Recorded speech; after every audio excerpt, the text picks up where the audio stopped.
नागपुरात हायटेन्शन वायरच्या 3 बळींची उच्च न्यायालयाच्या नागपूर खंडपीठाकडून स्वतः दखल घेण्यात आली आहे आणि श्रीरंग भंडारकर यांची या प्रकरणी न्यायालयाचा मित्र म्हणून नेमणूक करण्यात आली। या सगळ्या संदर्भात अधिक माहिती देण्यासाठी रजत वशिष्ठ आपले प्रतिनिधी आता आपल्या सोबत आहेत। रजत, न्यायालयाने या सगळ्या प्रकरणाची गंभीर दखल घेताना नेमकं काय म्हटलेलं आहे?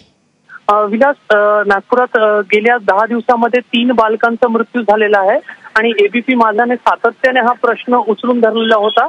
आज सकाळी नागपूर खंडपीठामध्ये या प्रकरणासंदर्भात न्यायाधीशांनी स्वतः दखल घेतलेली आहे आणि या प्रकरणाचं मध्ये ॲडव्होकेट श्रीरंग भंडारकर यांना एमिकस क्युरी म्हणजे न्यायालयीन मित्र म्हणून त्यांची नेमणूक करत त्यांनी संपूर्ण प्रकरणाचा अभ्यास करून रिट पिटिशन न्यायालयासमोर दाखल करावी आणि त्याच्यानंतर न्यायालय स्वतः या प्रकरणामध्ये लक्ष घालून त्याची सुनावणी करेल असे निर्देश जे आहेत ते न्यायाधीशांनी दिलेले आहे।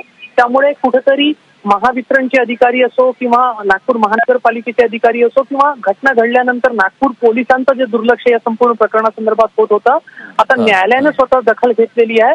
त्यामुळे आता हा जो प्रकरण आहे याच्यामध्ये जे बालक जगावलेले आहेत त्यांच्या कुटुंबियांना न्याय मिळण्याची जी प्रक्रिया आहे ती कुठेतरी सुरू होऊ शकेल आणि नागपूरमध्ये हजारो लोक जे या अत्यंत उच्च दाबाच्या वायरिंगच्या जवळ राहून धोका पत्करून जगत आहेत त्यांनाही न्याय मिळण्याची प्रक्रिया सुरू होऊ शकेल।